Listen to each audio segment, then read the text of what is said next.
No. Yeah.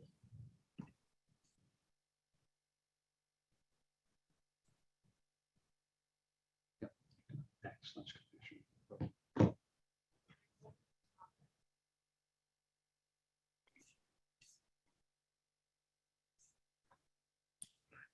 Good afternoon and good evening, everybody.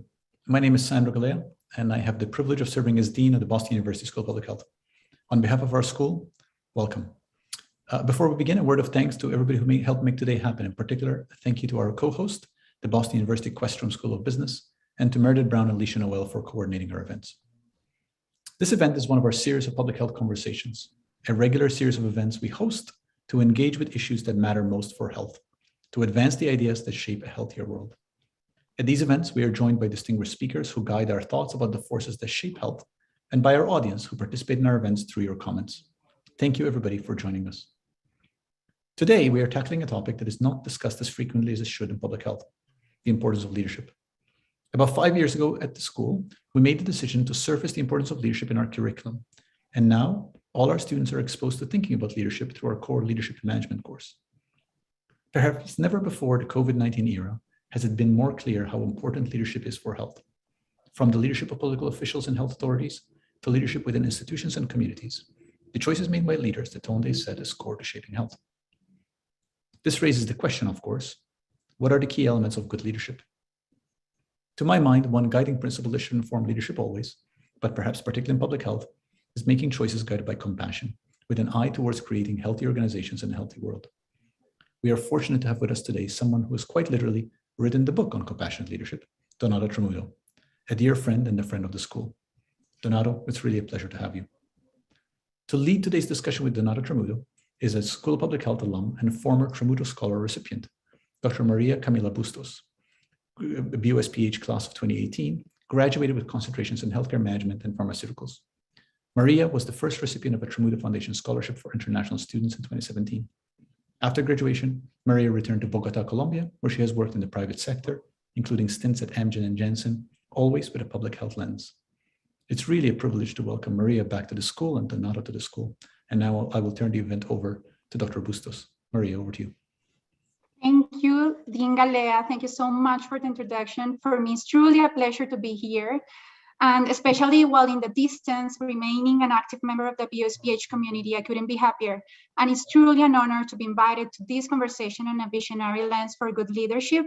And there's something you said I really like to highlight. It's that leadership has really left a great positive impact in those that have gone to BOS-PH. And I think I speak for myself and my peers. And for those that are in this audience and don't know the school, BOS-PH slogan is think, teach, do. And I love how this beautifully aligns to the spirit of compassionate leadership, which is the topic at hand here today. And so working with a public health lens means being compassionate enough to become an actor of change. And this is the spirit that has, in my case, led me to be courageous for innovative solutions in career design in my country. And that's why, Donato, I want to thank you for supporting me to grow in this path of public health when I was studying at BU. So to all, I'd like to introduce you to Donato. Donato Tramuto is a global health activist, former CEO of TVT Health, and founder of the Tramuto Foundation and Health e-Villages. He has nearly 4 decades of business leadership experience and is most notable for his ability to balance transactional and transformational leadership within organizations. He has launched 2 successful startups, successfully led the turnaround of a public healthcare company, and has executed innovative programs leading to sustainable business results through his compassionate leadership approach. Tramuto was the recipient of the prestigious Robert F. Kennedy Ripple of Hope Award in 2014 and the 2017 Robert F. Kennedy Embracing His Legacy Award. The New York Times has recognized him as a global health activist. He's also the author of Life's Bulldozer Moments, How Adversity Leads to Success in Life and Business. He joins us today to discuss his latest book, The Double Bottom Line, How Compassionate Leaders Captivate Hearts and Deliver Results. So Donato, welcome, and the floor is yours now. Thank you, Maria, and thank you to your dean, Dr. Sandro Galea, a beacon for compassionate leadership, your faculty and staff, and all those who make this campus so inviting and one where community and connections abound. I have been honored to be a part of the Boston University School of Public Health since 2012, when I joined the Dean's Advisory Board working on important issues like social determinants of health. Today, however, I stand before you simply as a person who cares about humanity and making our world a more just and compassionate place.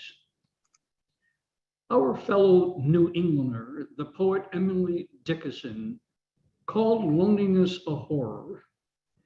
It's a stark description that appears in one of her better known poems, The Loneliness One Dare Not Sound. Some say she likens being lonely to being buried alive, and I agree because I know.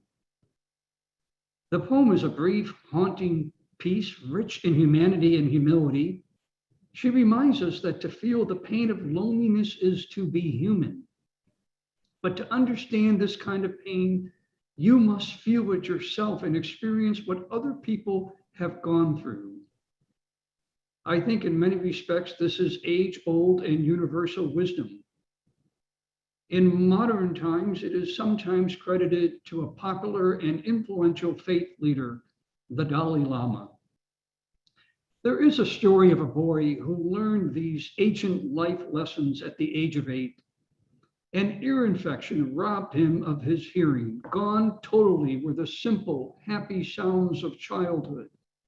A songbird in spring, a puppy's playful yap, a bumblebee at work, a mother's loving voice. For nearly a decade, this boy endured no fewer than 5 experimental surgeries. He was ridiculed and bullied by his peers, friends, even family. His hearing loss was so severe that he failed 8th grade. Finally, surgery worked. However, when the bandages were removed from his ears, the horror of not hearing was replaced by the horror of hearing himself speak. He could not pronounce his R's or W's. Many believed he had a learning disability. As luck would have it, his sister-in-law was a speech pathologist at the local university. The boy got help. He recorded his speech every single day, repeating the words and sounds. He made real progress. He taught himself to speak again. The boy brought this tenacity to college admissions offices, but they concluded he was disabled with low academic potential. However, he convinced one university the label was neither fair nor appropriate. Pain infused the boy with strength, which he used to graduate summa cum laude 4 years later, despite being voted most likely not to succeed. The boy went on to become a successful business leader, a published author, and global healthcare activist. Friends, that young boy was me. My isolation in those precious, brief young years was total. Emily Dickinson was right. Loneliness is a horror. I never knew it would last into my 6th decade, and it took the solitary confinement of this pandemic to teach me that it can swirl back up out of the past. COVID-19 has been a fierce instructor and equal opportunity jailer that has affected us all. Just 18 months ago, nobody would imagine a world that masked our smiles and outlawed hugging, handshaking, touching, and proximity to all people, save a few in something weirdly called a pod. Science tells us that touch triggers endorphins, and the absence of hugs and handshakes has elevated a condition psychologists call skin hunger. That's a pressing need for physical contact. I've been at work on the challenges of rural aging, isolation, and being lonely for nearly 7 years. However, I have been working on being a more compassionate leader for my entire life. Inclusion and community are two of the key values at Boston University, key nuggets to leading with compassion. Speaking about community, just about now, and for those who know me well enough, and if we were all together, I'd be calling for a group hug. Circumstances won't enable that today. Hugging is a warm human tradition that has long nurtured us. A warm embrace really is souls coming together, and souls united in good cause and sound purpose can defeat all manner of social ailment. I am so profoundly grateful that science is tossing us the keys to get out of the worst of the pandemic. Johnson & Johnson, Pfizer, and Moderna. Science is helping us to win the front end of our battle against the virus and isolation mandates. But what about the long game? The pandemic has had a disproportionate impact on our vulnerable population and individuals who live in areas where they do not have access to healthcare or to family members or friends. How do we mitigate the problems of isolation and loneliness that are being compounded by new century factors of demographics, technology, and human mobility? Allow me to get to the heart of the matter, to my premise, if you will. By advocating the use of softer tools and inviting all of you to use your individual personal power too. Compassion, community, respect is all about gaining trust, and you accomplish this by taking the time to hear the stories of other people. Graduates and friends here today, I know you each have a story, and so does your housemate, so does your classmate, so does your professor, and so does the person sweeping the floors here on campus. Story sharing and absorbing the inspiration and motivation found in these stories can create relationships that are real and sustainable. Throw out any biases you might have of someone you meet for the first time. I bet my bottom dollar you had biases about me before I started my talk. And it is my hope you shelve them immediately after hearing my story. Maya Angelou, a great modern poet who passed in 2014, said, "There is no greater agony than bearing an untold story inside you." As some of you know very well through your interactions with me, I never start any conversation with, "Tell me what you do." Rather, I start with, "Tell me about your why." Allow me to let you in on a little secret. No one cares what you do until they know your passion behind why you do it. Take time to pull stories out of others. And if you do not ask, you will not know. You can be a frontline champion of human connection, compassion, and connectivity. You can be Olympic grade champs if you practice what I call good story health. It will take some work. And as I have learned from my experience, it takes 21 days to either make or break a habit. What do you have to lose? Try it for the next 21 days. Some years back, I wrote a memoir describing my childhood fight against isolation and loneliness and what we can learn from them. My story has gone through several printings, and it's just a story, no better, no worse than your story.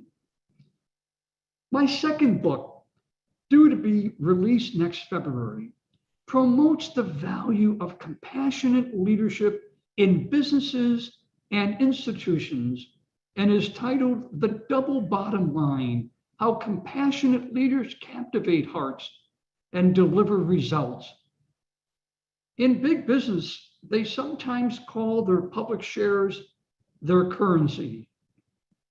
In this book, I proposed that compassion and kindness are the new currencies of the new century. In the business world, in the institutional world, we must show empathy and, more importantly, transfer that empathy into action if we want to have the greatest impact. My book explains why and how compassion and empathetic leaders can build the bottom line. It connects the dots. Friends, you can connect the dots by being compassionate and empathetic, not only at the university and professional level, but also at the retail level, one human being at a time. We can reach out to strangers and friends alike one-on-one and ask a simple question. Are you lonely? Please share your story with me. These are not always easy conversations to have. Often people keep their stories or loneliness buried in shame or denial, as I have suggested, or as a coping mechanism. Here's a tip. Sometimes getting them to talk honestly about themselves starts with being a little bit vulnerable yourself, as I explain in my book.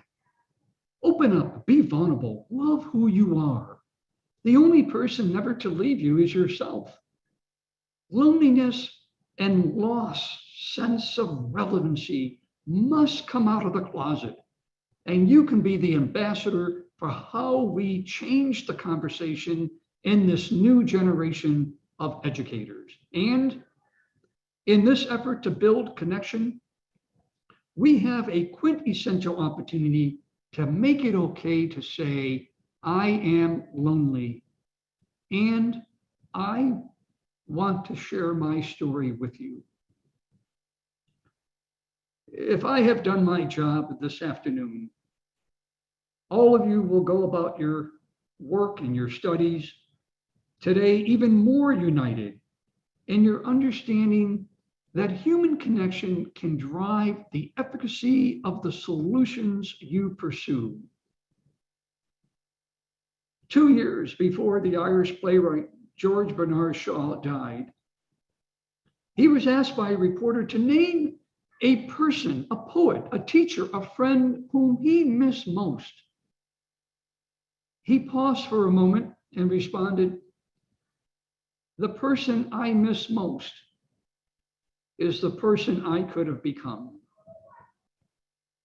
Friends, don't squander this opportunity to be the person you know you can become, a more compassionate and kinder ambassador for human connections. Thank you very much.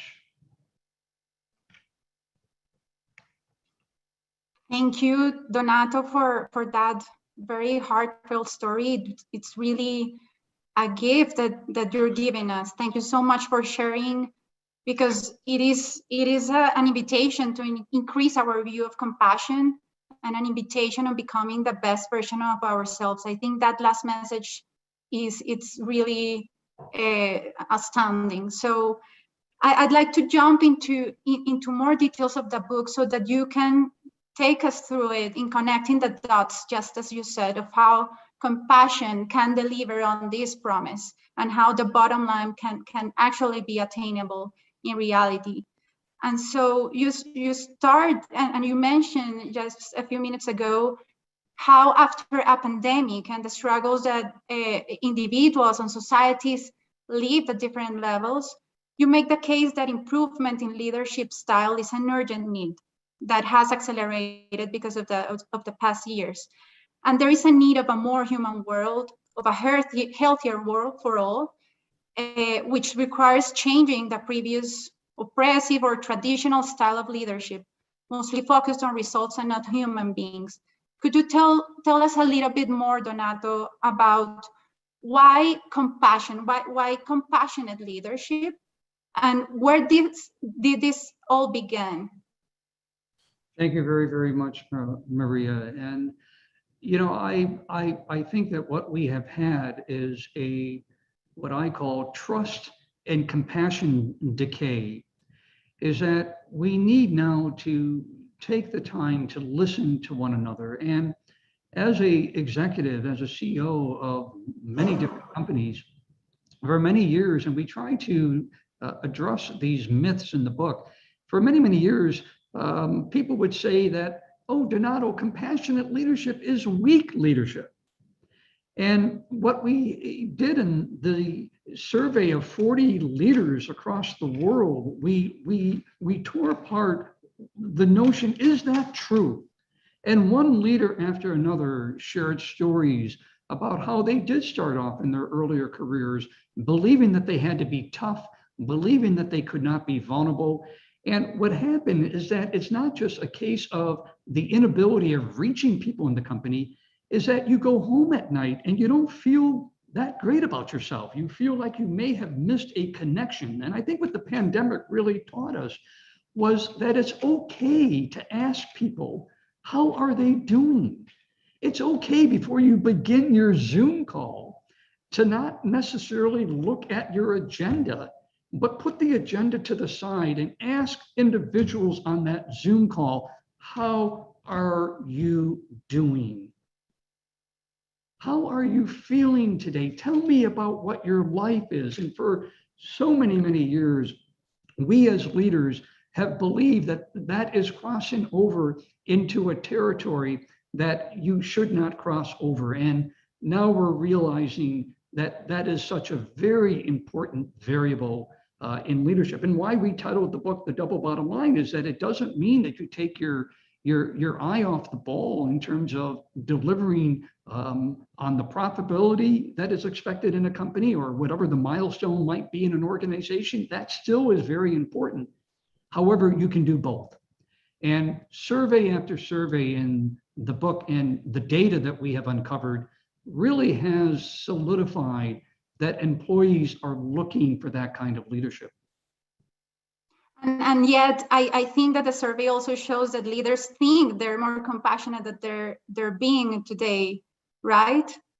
Absolutely. You know, if I use myself as an N of one, for many, many years, I did not feel comfortable sharing my story about my hearing loss, sharing my story about failing the 5th grade. I was embarrassed by it, and you're taught not to really put those variables on the table because it'll make you look weak.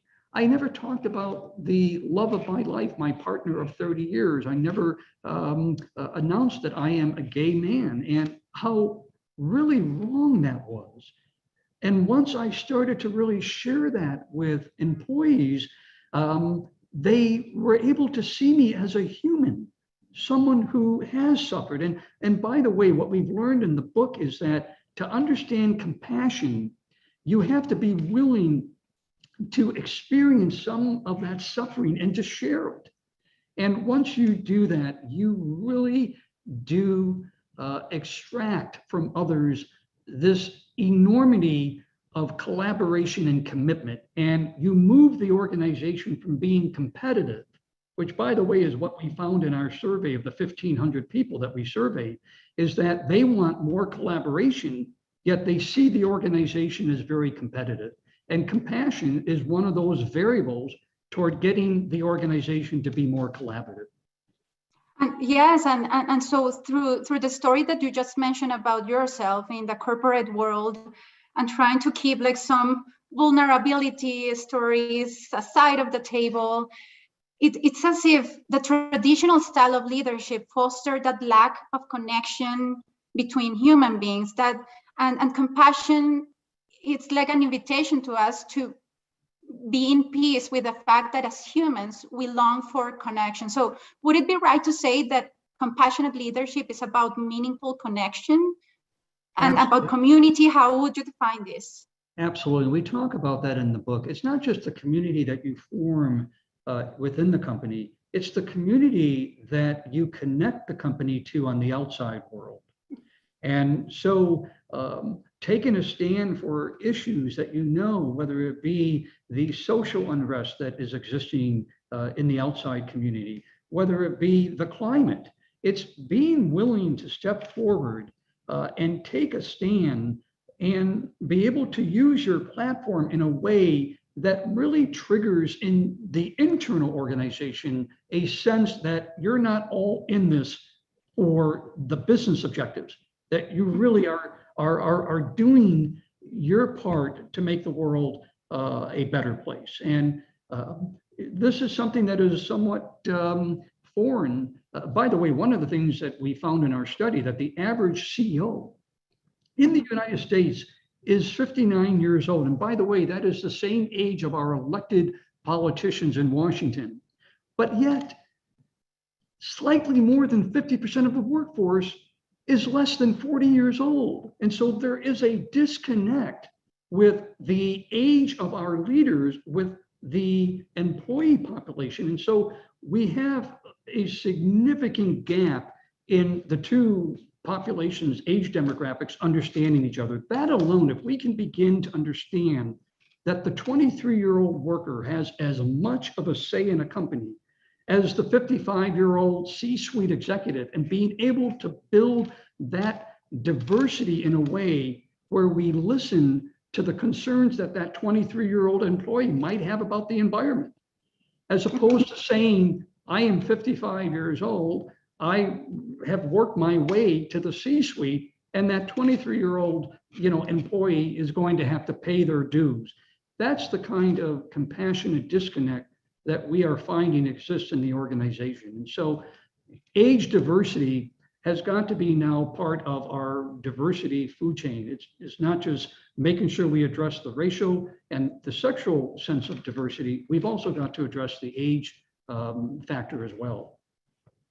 Yes, and actually, it's as if compassionate leadership is about a more all-encompassing leadership, because it broadens your perspective of connection with everything around. So I think that it's important to also part from the definition of what compassion is, to try to also demystify this topic, because when I was invited to this conversation and I found myself pondering on why the word compassion, and it's also because I reflect on this, of hearing also people around me question the same thing.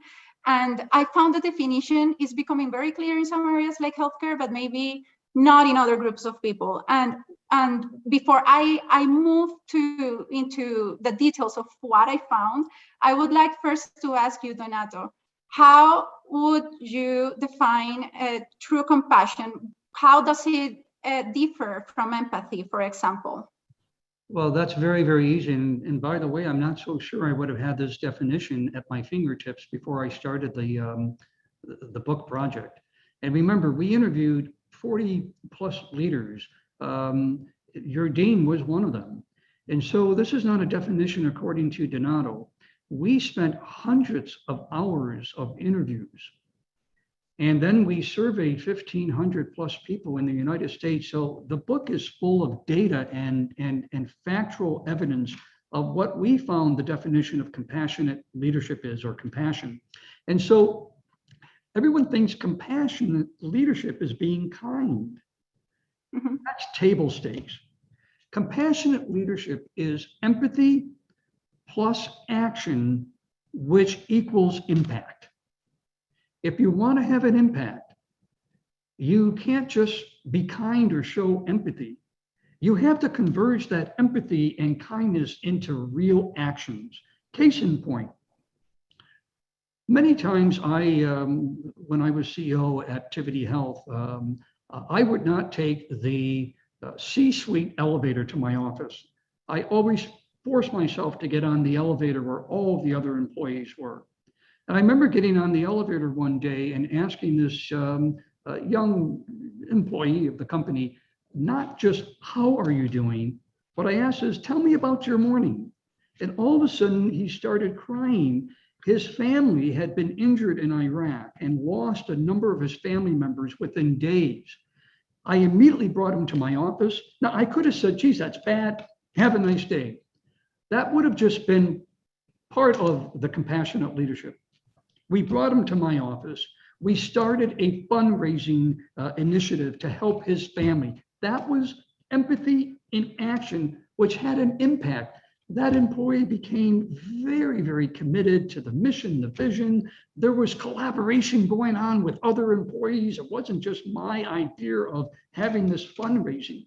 There were scores of employees that wanted to help this individual out. That message got out to our customers. It got out to all the employees with the 3 branches we had in the United States. And so that is a definition of compassionate leadership and an example that comes to mind.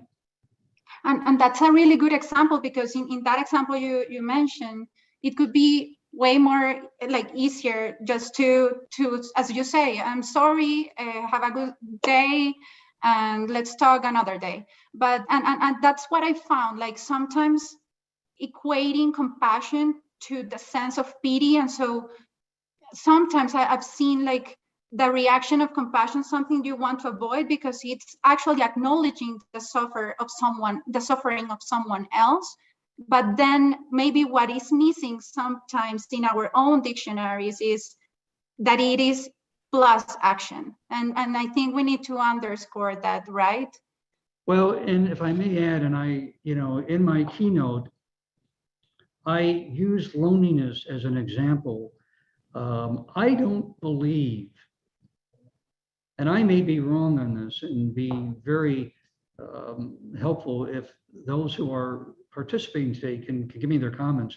I believe that every issue that is before us today, especially the social determinants of health, the prison reform that we are working on, the social unrest, it all starts with our ability to have compassion, our ability to have empathy and understand what the other person is going through.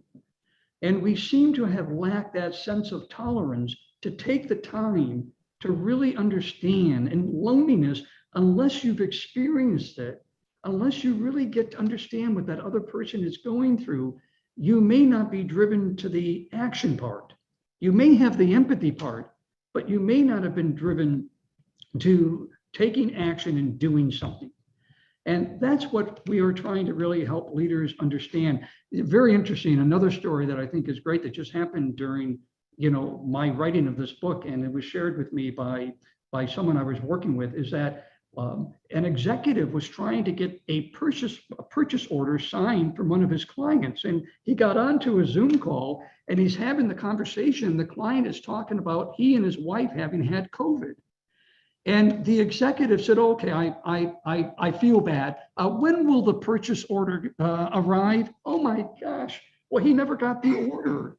And so there's a very great example of, yes, that executive didn't have COVID, but perhaps what they could have said, can you tell me what that experience is like? Forget about the purchase order. Address the purchase order next week. And he lost the deal. And so there is a opportunity for all of us to take a little bit of a respite and breather and understand that when you really do connect, it must be a deep connection. It must be a connection where the other person feels like you understand. You may not be able to experience that pain, but they need to understand you can understand their sense of loneliness, as opposed to saying, gosh, I have many friends, I'm not lonely. Well, there's different dimensions of loneliness. There's social isolation. There's the loneliness where you could have 100 friends, but you just feel alone. And so we need to really take the time, change the way we approach the conversation, and be willing to have a conversation and not a versation. We're having too many versations. And in order to exercise that true compassion, I really like something you also mentioned in your book, that it's what's the sweet spot to actually be a good compassionate leader, because you could be disconnected from others either because of lack of compassion, which is just up to sympathy, and pity, or because of excess of empathy, which burns out the person. So could you tell us a little bit about that? Well, I think there's a number of variables that we talk about in the book. You know, first of all, you have to have courage. You have to be willing. By the way, compassionate leadership isn't just always being nice and not tough. There are times when you have to be tough. I had a theory in my company that was called the 3 T's. Mm-hmm. It was to be tender first, to get the trust, and then you could be tenacious. Too many of us are tenacious from the start, and we don't get the trust, and then we can't get to the problem solving. And so one of the breakdowns of compassionate leadership is the unwillingness to first approach the opportunity with tenderness to get the trust. And by the way, Maria, one of the things that I propose in the book, and I'm sure I'm going to get a lot of reaction to it, is that culture doesn't come first in an organization anymore. We have been taught that culture eats strategy for lunch. And I'm here to say that is wrong. Trust. Get the trust first, then address the culture. Think of it. Too many times a new leader goes into the organization and they're all excited and anxious to put the vision, mission, and values together, and they haven't listened to the employee population. Imagine if they turned that upside down. If they took the time to listen to the employees, and it may take 3 or 4 or 5 months, so what? Yogi Berra, my favorite philosopher, once said, you don't want to make the wrong mistake.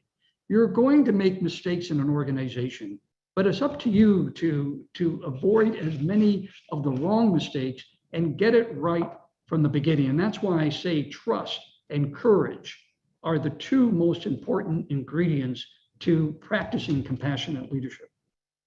And then when you practice tenderness and trust, you can be tough in a humane way, because it's about dealing with the hard situations of a leader, but in a humane way, right? Absolutely. And by the way, you know, I'm not that naive, Maria, to think that if you practice all that you're not going to have a few who, when you have to make that tough decision with them, that they're going to come back and say you were not compassionate. That's not the deal.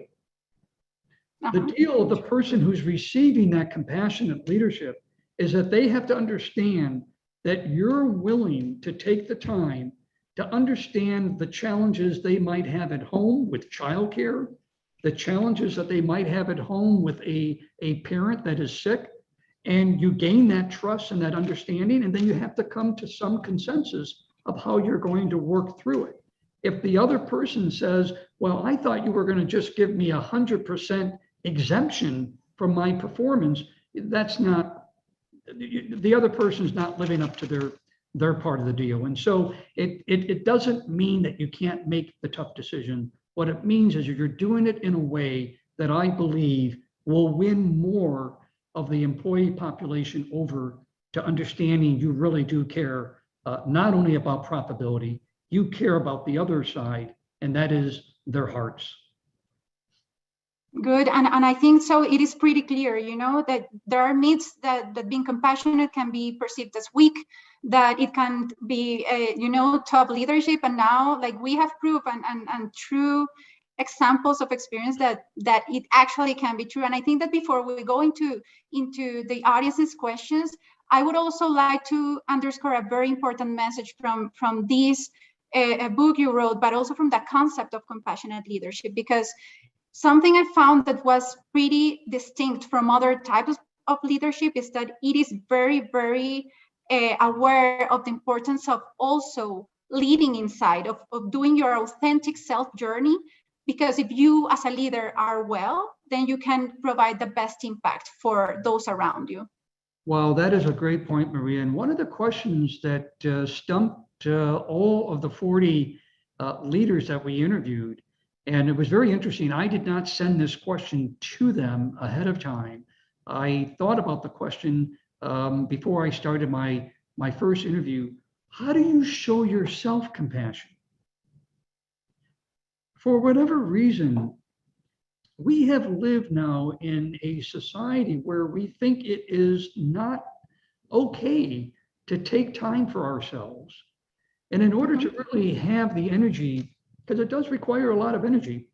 In order to have the energy to practice compassionate leadership, you have to show yourself compassion in whatever way and in whatever venue that might look like for that individual. It is okay to take the time to recharge your batteries, or to take the time when you're on a business trip to go out and see a musical in New York or whatever it might be. We have to be able to show ourselves compassion if we are going to practice compassionate leadership in the organization.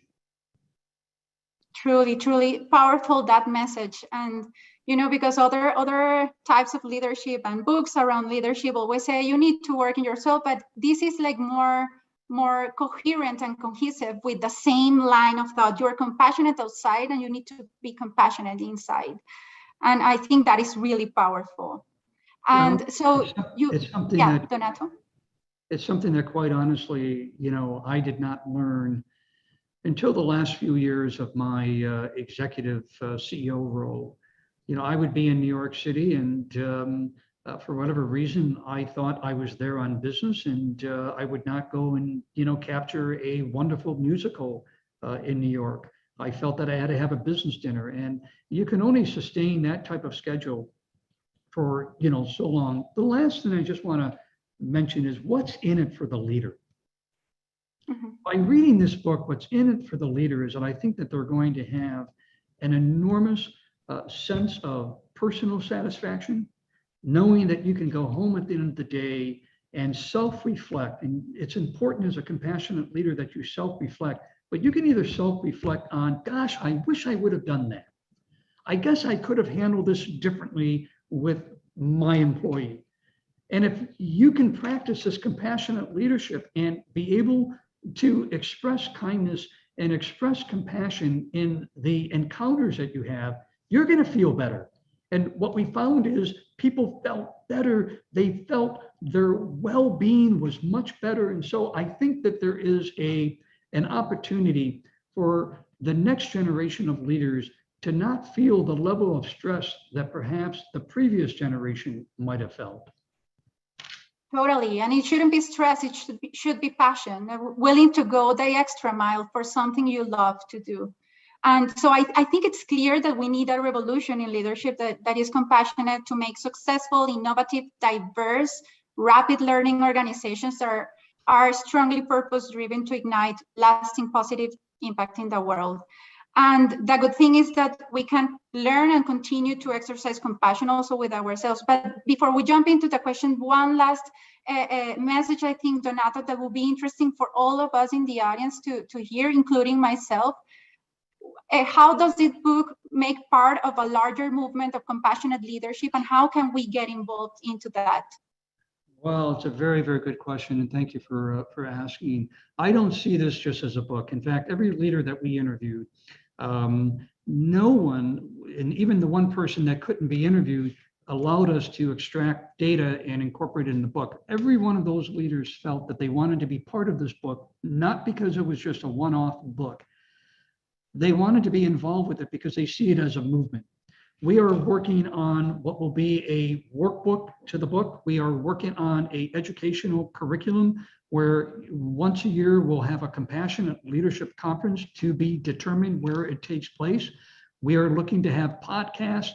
We have launched my new website, donatotramuto.com/compassion, where leaders can go on to that website, reach out to us if they are having a challenging situation where they need some coaching on how they can approach it with compassion. We will have articles that will populate that website. And so I see this as an enormous commitment from me personally, from my staff, and from the 40 leaders that have participated in this book to move forward the needle and create a more compassionate environment for all. So stay tuned, because I think that there will be coming more information about resources that we can all tap into. And so you just mentioned the survey again, and there's here one question from the audience. During your research, which industry or sector had the most compassionate leaders? Oh gosh, that is very, very good. Well, to be perfectly upfront with you, we balanced this so that it represented America. We had politicians, we had educators, we had healthcare leaders. I have to be honest, and by the way, we had a 16-year-old young lad who launched a not-for-profit organization. And so I have to tell you, it was not one group had a greater sense of, compassion over the other.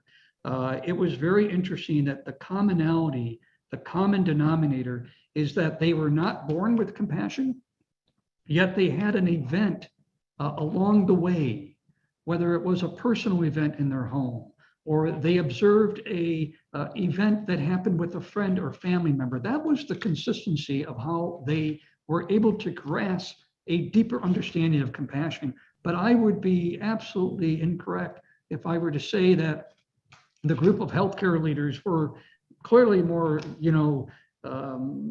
proponents of compassionate leadership versus the politicians. There's a great story that is in the book of Senator Elizabeth Warren, who really had a different perception of individuals who filed for bankruptcy, having drawn from her own experience as a child, where her mother had to go out and work to support her family. And so when she entered into the arena of her legal work and was working in the area of bankruptcy, she had a perception that, hey, listen, my mother worked very hard and she got through it and she didn't file for bankruptcy, but she was able to do what the other leaders did. She took a pause and she listened to the people who were filing for bankruptcy, that they were not like her mom, that they had cancer, or they had a child that had terminal illness, and it wiped them out of their entire savings. And that moved her to an understanding that while my life might have been a little bit different in terms of how our family handled our finances, that's not true of everyone. And so those were the consistency of stories that people were willing to change their viewpoint. And that I found consistent with all leaders from the various walks of life. So definitely another takeaway message of this is that compassion actually can be a lever for you to overcome your biases and prejudices, right? In most people, and I, listen, again, I'm not that naive to think that, there are individuals out there that, may never reach that full sense of compassionate leadership or compassion. However, for the majority, what we did find is that you're not born with it. It's not in your DNA. You learn it through the various experiences that you have. And that was really revealing to me, because the book is really about helping current and future leaders acquire those skills to be more compassionate. Totally agree. And I think that actually compassion, you learn the most from maybe the most vulnerable people that you might think cannot provide you the biggest lessons in life. And I speak also to my own experience with my young sister, that she has Down syndrome. She was my first master of compassion in my life. So I think all of us here today and anywhere, we have a story that actually we can reflect upon of how we learn compassion through that experience. Well, what you just said is stories, and that's why listening is so important in this endeavor to be a compassionate leader, is that you can learn from others. It's very interesting, many leaders did not know my story for many, many years. And once they knew my story, how many of them, the light bulb went off. Now I understand, and I'm not saying somebody has to have a major tragedy in their life. No, you can learn from others as to how they develop this sense of compassion. True. And so this is another question more for the public health and maybe for data-driven communities, how to measure compassion for these data-driven communities or organizations.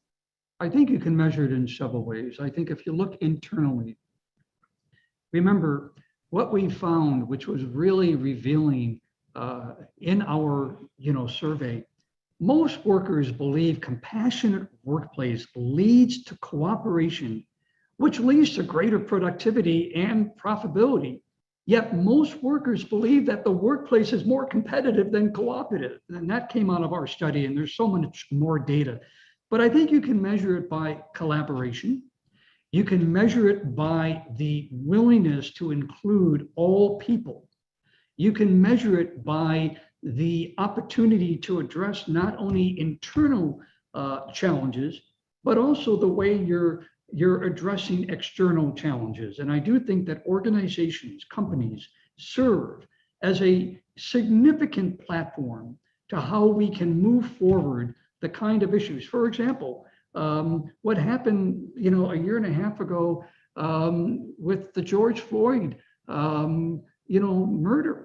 You could either choose not to address that and go to the office the next morning and totally ignore it. And by the way, some leaders who I have been working with thought that that was the right approach. Or you can show the collaboration. Remember what happened with George Floyd. It really triggered this enormous sense of everyone, young, old, black, white, stepping up and sharing their emotions. And so how you respond to that really is going to be the important barometer of how you move your organization from being competitive to being tolerant and to being collaborative. How you measure it with yourself. It's very funny. A few weeks ago, I kind of chuckled at this. I think it was the Wall Street Journal had an article where they actually have measured the number of years of lost living for a CEO that's been CEO of a public company. Now, I was CEO of a public company, so I was very interested in this article. They said if you had been CEO of a public company, you probably have 2 to 3 years of lost living, meaning that your life is not going to be perhaps 2 to 3 years. That's good. And I looked at that and said, I don't feel that. I really don't. And by the way, I weathered the stock going up and the stock going down, which is one of the barometers of how you measure a public company. I never felt like that because I went home at night knowing that I had a number of compassionate nuggets that happened during the day, whether it was that young employee who was on the elevator, or it was someone that came to my office and shared with me that they were going through a childcare challenge at home. I knew that on the other side of the ledger, which doesn't get measured on a balance sheet, the other side of the ledger were scores of events that were happening in my company that was not just stock related. And so I think you can measure it for yourself around how you feel from a mental health, from a well-being, how you feel when you go home at night. Yes, and that's a good example of how we cannot only live by definitions of what's good and bad, but actually being context sensitive and understanding the how, that the way that things happen can actually help your emotional bank or leave it empty. And I think this is a good example of that. So I think that we're almost running out of time, but just for a call of action, Donato, like how can we be more compassionate leaders every day, and which are the main challenges we should be aware about so that we are contributors to this movement? Well, I'm going to recommend read my book. All kidding to the side, listen, the fact that you've had, several hundred show up today for this webinar, I think is the first really clear indication that we have people that really do believe in compassion. And I do believe in the School of Public Health, that every issue you're dealing with, the social determinants of health, the food insecurity, the loneliness, somebody's financial makeup, you find your tenets in understanding the compassionate aspects of how you can address those issues. And so what my hope is that the book will hopefully provide 1 or 2, perhaps 3, maybe 4 takeaways for individuals who are already practicing it, because I suspect the people that are here today are practicing it.